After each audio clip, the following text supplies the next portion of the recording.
क्या हाल चाल है सभी लोगों के, कैसी तैयारी चल रही है। देखो भाई 16 फरवरी से पेपर हैं, आज 19 जनवरी हो चुकी है, तो एक महीने से भी कम का समय तुम लोगों के पास बचा हुआ है। तो ये जो भी दिन बचे हैं इन दिनों में बेहद प्रयास करके और कमर कस के पढ़ाई करके जो है अच्छे नंबरों के साथ हाई स्कूल को पास किया जा सकता है। और यही बात इंटर वालों के लिए भी बोलूँगा, एक महीना बहुत है।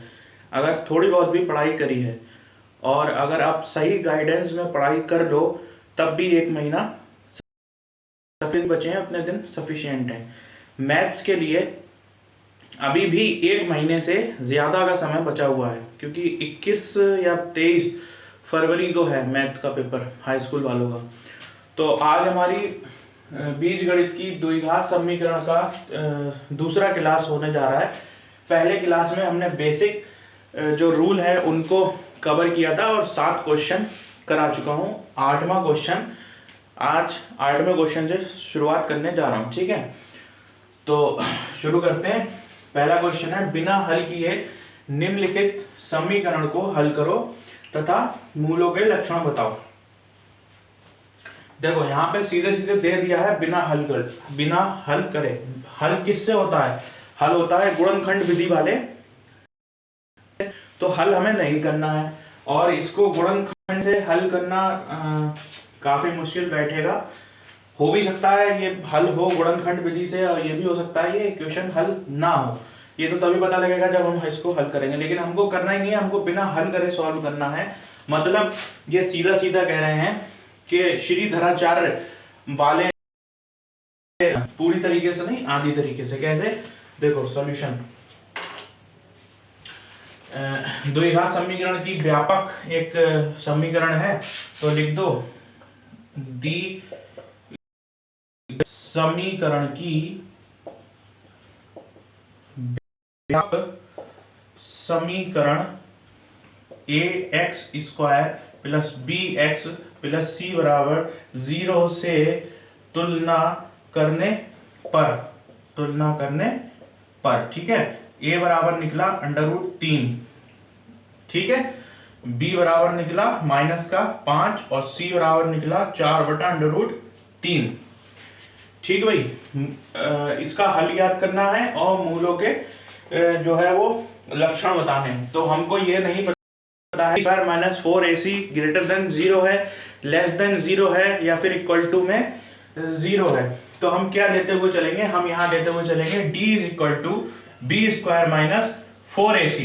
ये हम अपना लेते हुए चलेंगे। यहाँ हमें b का मान पता है 5, ये 5 का स्क्वायर -4 गुणा a की जगह √3 गुणा c की जगह 4/√3।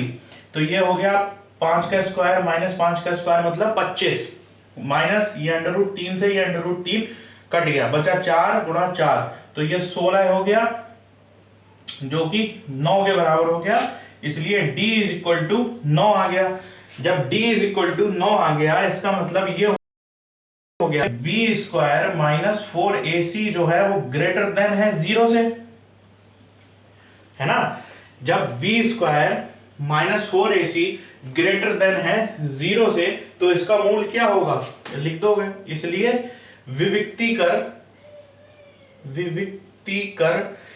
विभक्ति कर धनात्मक तथा पूर्ण वर्ग है। देखो 9 जो है वो पूर्ण वर्ग है ना।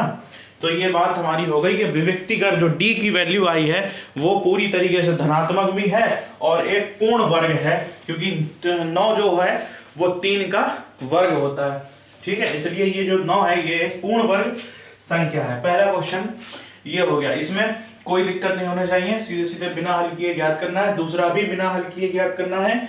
सेम हमारा जो है वो रूल लगने वाला है इस क्वेश्चन में भी, ठीक। इसमें भी मूलों के लक्षण बताने हैं।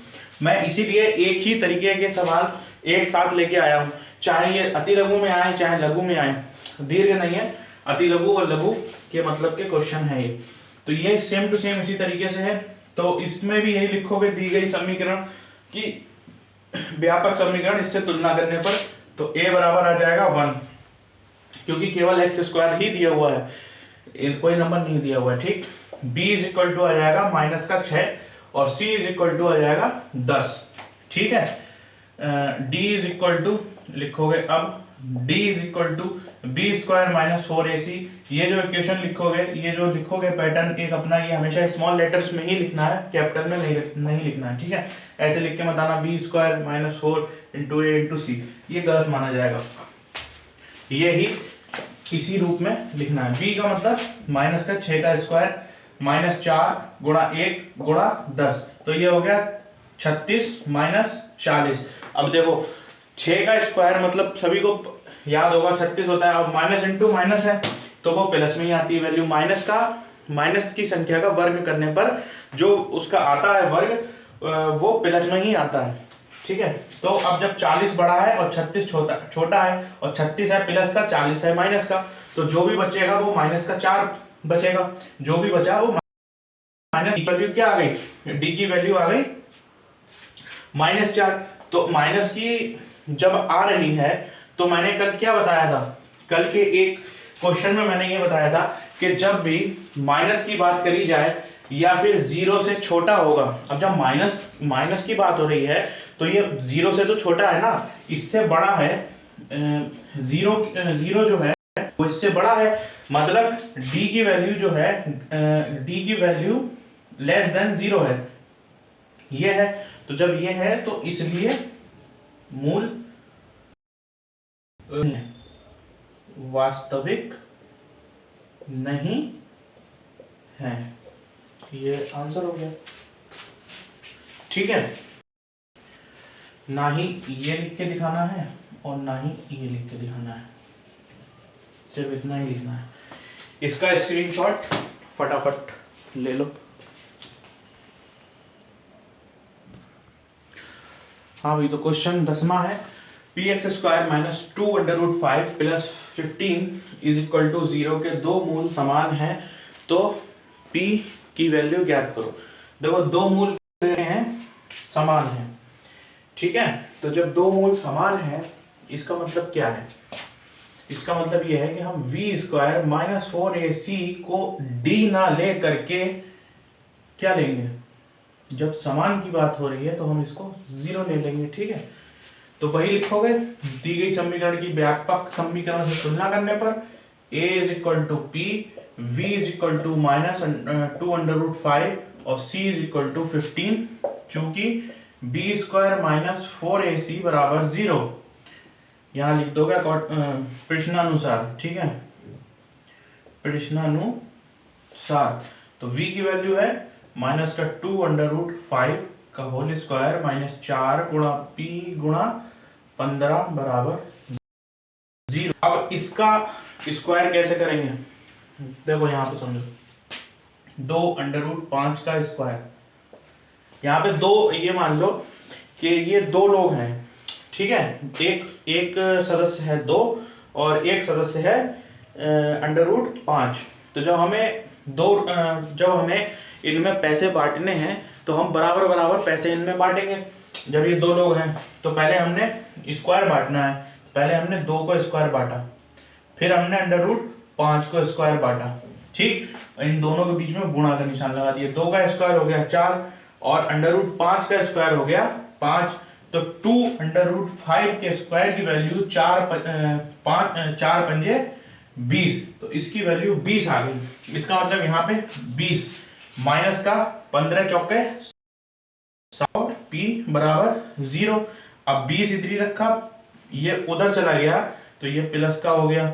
ठीक है, अब p इज इक्वल टू 20 60 हो गया, तो 20 एकम 20, 20 तिया 60, तो p इज इक्वल टू 1/3। ठीक है भाई, यही इसका आंसर है। बताओ किसी को कोई दिक्कत?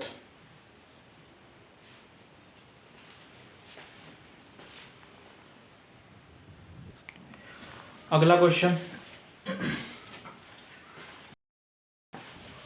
देखो, 3x square minus 7x plus 2 is equal to 0 के मूलों का योग व गुणन, और ये ब्रैकेट में लिखा है बिना मूल ज्ञात किए ज्ञात करो। तो क्या कर सकते हो भैया, इसमें क्या कर सकते हो, वही एक बात कि दिए गए समीकरण की व्यापक समीकरण से तुलना कराने पर a बराबर 3, b बराबर -7 और c बराबर 2। ठीक है, अब क्या है, मूलों का योग और गुणन ज्ञात करो। तो मूलों का योग और गुणन यहां लिखोगे, चूंकि मूलों का योग बराबर क्या होता है, माइनस का x का गुणांक बटे x स्क्वायर का गुणांक। ठीक, और मूलों का गुणन क्या होता है, अचर पद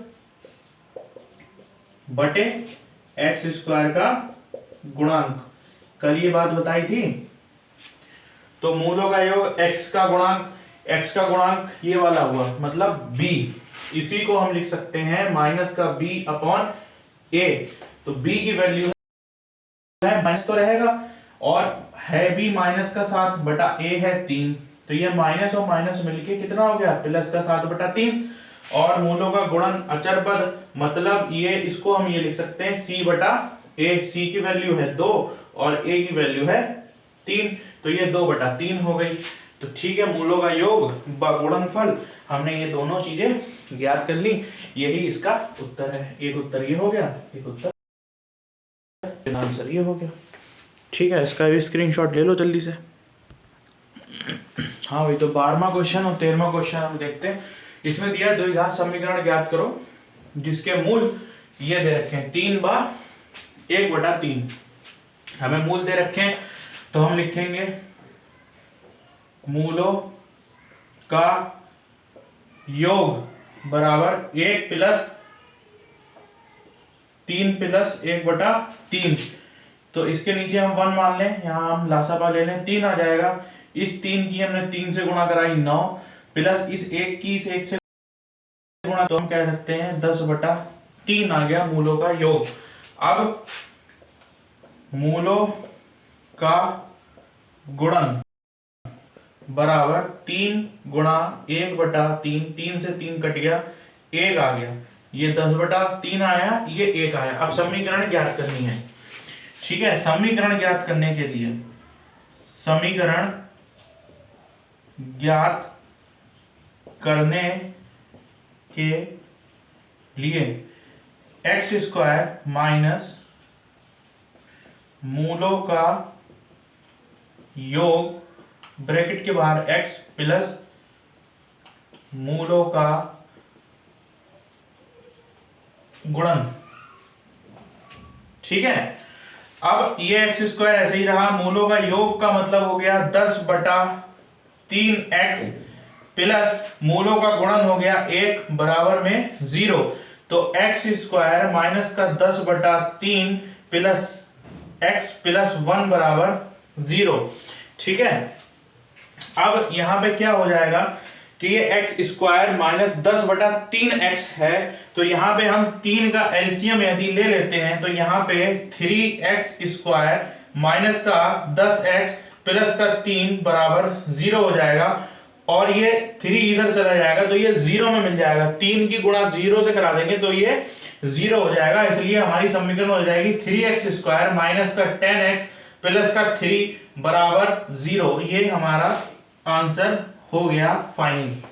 ठीक है, ये इसको हल किया जा सकता है बहुत अच्छी तरीके से। ठीक है भैया,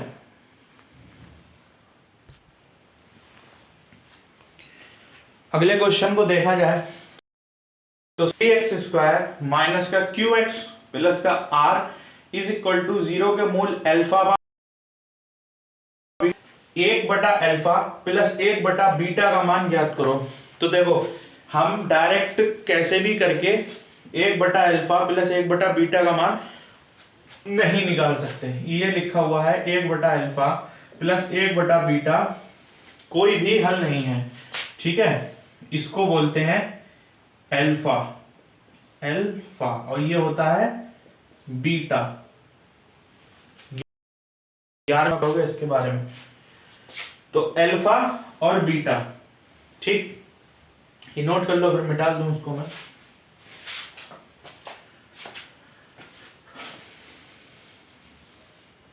तो इसको हल करने का भैया एक ये तरीका है कि यदि हम इसका लासापा ले लें तो नीचे तो अल्फा बीटा आ जाएगा और यहाँ पे आ जाएगा बीटा, यहाँ पे आ जाएगा अल्फा। तो इसको हम ऐसे लिख सकते हैं अल्फा प्लस बीटा बराबर अल्फा और बीटा। ये जो बीटा है ये है तो बी, लेकिन इसकी ये जो पूंछ है इसको खींच के लंबा कर देते हैं भाई, बी की छोटी सी पूंछ बनाते हैं। तो अब हमने ये निष्कर्ष निकाला कि हमको अगर ये ज्ञात करना है तो इसके लिए हमको ये दो चीजें पता होनी चाहिए, एक तो अल्फा बीटा पता होना चाहिए, एक अल्फा प्लस बीटा पता होना चाहिए, एक अल्फा बीटा पता होना चाहिए। इसका मतलब ये है मूलों का योग पता होना चाहिए और मूलों का गुणनफल पता होना चाहिए। तो लिख दो, दिए गए समीकरण की व्यापक समीकरण से तुलना करने पर a बराबर आ जाएगा p, b बराबर आ जाएगा माइनस का q और c बराबर आ जाएगा r। ठीक है, अब इसके बाद क्या करोगे, चूंकि मूलों का योगफल बराबर माइनस का b अपॉन a होता है, तो माइनस ऐसे ही, और माइनस का q दिया है और a दिया है p, तो ये हो गया q। ठीक है, यहां लिखोगे तथा मूलों का गुणन, ये क्या होता है, ये होता है c बटा a। इसका मतलब हो गया c की वैल्यू है r और a की वैल्यू है p। ठीक है, अब जब लिखोगे तो अब यहां आ जाओगे, अब ये लिखोगे, ठीक, ये लिखने के बाद यहां तक ऐसे ही लिखोगे, अब ये और ये यहां तक। अब इसके बाद अल्फा प्लस बीटा की वैल्यू रख दो, क्या है q बटा p बटा अल्फा बीटा की वैल्यू क्या है r बटा p। इसको हम कैसे लिख सकते हैं, ये q बटा p ऐसे ही रहेगा, और ये जो चौथे नंबर पे है मतलब p बटा q बटा r बटा p, जो सबसे आखिर नंबर पे है वो यहाँ पे गुणा का निशान लग के ऊपर चला जाएगा, ये p पे आ जाएगा और ये r नीचे आ जाएगा। ठीक है, ये बात समझ में आई। ये वाला हम ऐसे ही रखेंगे अंश और हर, अंश बटा हर, तो उसमें अंश बटा हर ऐसे ही रखते हैं, फिर गुणा का निशान लगाकर जो हर में होता है वो अंश में पहुंच जाता है, जो अंश में होता है वो हर में पहुंच जाता है। तो इस p से ये p कट गया, बराबर q बटा r इस प्रश्न का उत्तर है। ठीक है,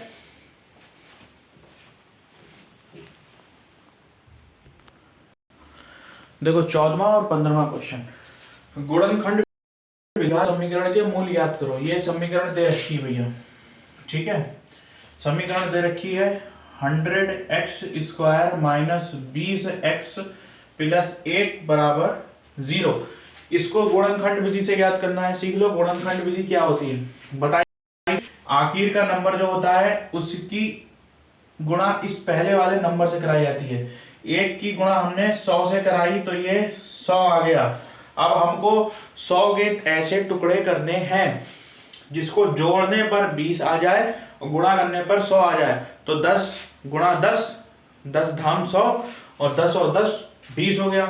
तो हम यहाँ लिखेंगे 100x स्क्वायर माइनस का 10x माइनस का 10x प्लस का 1 बराबर 0। अब सुनो, यहाँ पे माइनस और यहाँ पे माइनस क्यों लगाया, हमको जोड़ के लाना है। अगर यहाँ पे बदल नहीं सकते, यहाँ पे अगर हम प्लस लगा देंगे तो प्लस माइनस माइनस हो जाएगा। अगर हम माइनस लगा रहे हैं तो माइनस माइनस प्लस होगा, लेकिन निशान माइनस का छोड़ेगा। तो माइनस का 10x माइनस का 10x मिलकर माइनस का 20x बन जाएगा, और माइनस का 10x और माइनस का 10x गुणा होने पर प्लस का 100 देगा। ठीक, अब इन दो में कॉमन देख लो और इन दो में कॉमन देख लो। इन दो में कॉमन आएगा 10x, यहाँ पे बचा 10x माइनस 1।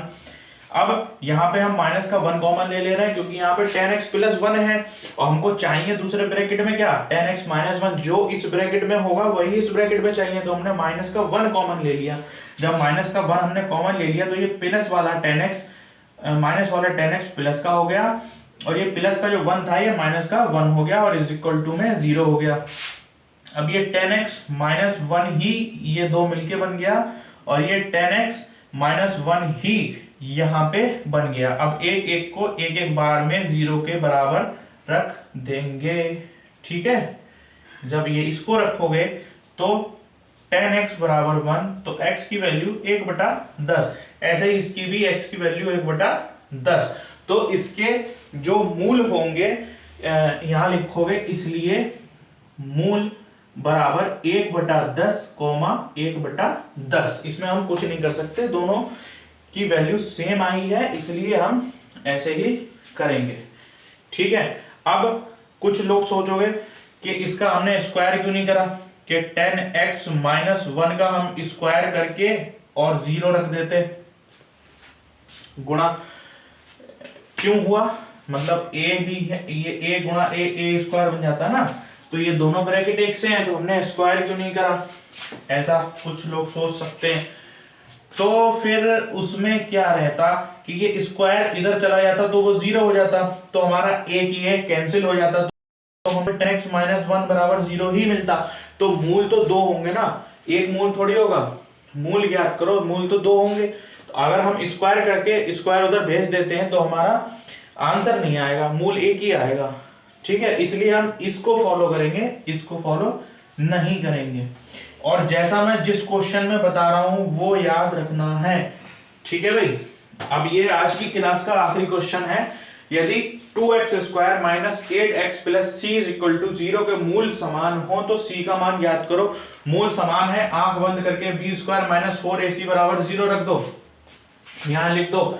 चूंकि मूल समान है इसलिए अब ये वाली लाइन लिख दो, इसके ऊपर वो लिख देना, दी गई समीकरण की व्यापक समीकरण से तुलना करने पर a बराबर क्या, b बराबर क्या, c बराबर क्या, ये तुम्हें लिखना है। b स्क्वायर की वैल्यू है माइनस का 8 स्क्वायर माइनस 4 गुणा a का मान है 2 और c का मान है c बराबर में 0। 8 का स्क्वायर मतलब 64 माइनस ये 8c हो गया बराबर 0, c का मान पूछा, ठीक है।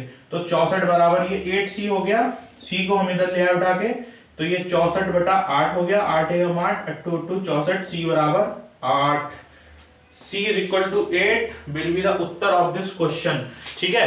तो इस क्वेश्चन में c का मान जो है वो 8 आएगा, समझ लो बेवकूफों के।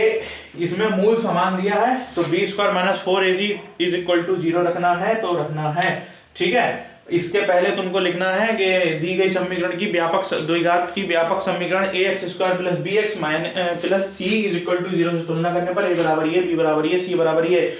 इसके बाद लिखोगे चूंकि मूल बराबर है इसलिए b square minus 4ac is equal to 0। उसके बाद ये पूरा सॉल्यूशन छाप दो और तुम्हारा क्वेश्चन में जितने भी नंबर का होगा उतने में पूरे नंबर आएंगे, क्योंकि मैथ में 100 में से 100 नंबर भी आ सकते हैं, कोई बड़ी बात नहीं है, ठीक है। तो ये 15 क्वेश्चन कल के और आज के वीडियो में मिला के हो चुके हैं। अब शायद कल और परसों वीडियो नहीं मिलेगी, लेकिन मंडे को इस पूरे चैप्टर का जो द्विघात समीकरण बचा है बीजगणित का, जितने भी क्वेश्चन बचे हैं उसमें इंपॉर्टेंट, ये मैंने बहुविकल्पीय और अति लघु टाइप के क्वेश्चन 15 करा दिए हैं, ठीक है। अब जो लघु और दीर्घ क्वेश्चन बचे हैं लेवल के, वो मैं मंडे को पूरा चैप्टर ये खत्म करके वीडियो एक साथ अपलोड कर दूंगा, चाहे वो 2 क्लास में बने या 3 क्लास में बने। मंडे को इसका पूरा जो है वो प्लेलिस्ट बना के मैं डाल दूंगा, ठीक। इन वीडियो को बार बार देखो, क्वेश्चन को बार बार सॉल्व करो और जितनी ज़्यादा प्रैक्टिस हो सके उतनी ज़्यादा प्रैक्टिस करो। 3 घंटे का 15 मिनट पेपर पढ़ने में, निकलने में, इधर उधर वालों को देखने में, पूछने में ही चले जाएंगे। 3 घंटे का पेपर है, ठीक है। और मैथ में एक लाइन भी गलत हो गई तो पूरा क्वेश्चन गलत हो जाएगा। कुछ भी प्लस माइनस गलत लगा दिया तो वो 0 में जितने भी नंबर होंगे उसमें 0 मिलेगा, ठीक है। और इसमें पूरे नंबर भी मिल सकते हैं और एक छोटी सी गलती पे 0 में भी बदल सकते हैं नंबर। तो ये आज तक के लिए इतना बहुत है, 15 क्वेश्चन करा चुका हूँ और 2 चर वाले रैखिक समीकरण में भी मेरे ख्याल से मैंने 20 या 25 क्वेश्चन इंपॉर्टेंट कराए हैं। उनसे और जो मैं इसकी प्लेलिस्ट बनाऊंगा, इन क्वेश्चन से बीजगणित का एक भी क्वेश्चन बाहर नहीं आएगा। अगर ग्राफ वाला क्वेश्चन आता भी है तो वो चॉइस में आएगा और लॉन्ग क्वेश्चन दीर्घ में आएगा। तो हो सकता है एक ग्राफ वाला हो और एक ये हो, क्योंकि ग्राफ वाला समझने के लिए ज़्यादा समय चाहिए और ज़्यादा उसे करने के लिए प्रैक्टिस चाहिए, क्योंकि ग्राफ पेपर पे ग्राफ भी दिक्कत होती है। इसलिए इन चीज़ों को छोड़ दो जो अब नहीं समझी जा सकती, इन चीज़ों को समझो जो आसानी से समझ के ज़्यादा नंबर हमें दिला सकती हैं। ठीक है, तो 15 क्वेश्चन ये, और इससे पहले की जो भी वीडियो है उनको खूब अच्छी तरीके से देखो। इन क्वेश्चन को घोंट के पी जाओ, ठीक, पानी में, दूध में, चाय में, जिसमें भी पी सकते हो। और बाकी मंडे का इंतजार करो, मंडे को ये पूरा चैप्टर मैं खत्म करा दूंगा। इसके बाद मैं शुरू कराऊंगा त्रिकोणमिति। ठीक है, क्योंकि इस का चैप्टर है वो मेरे ख्याल से त्रिकोणमिति ही है। तो ठीक है, तब तक इनकी प्रैक्टिस करो। मिलते हैं अगली वीडियो में मंडे को। ठीक है।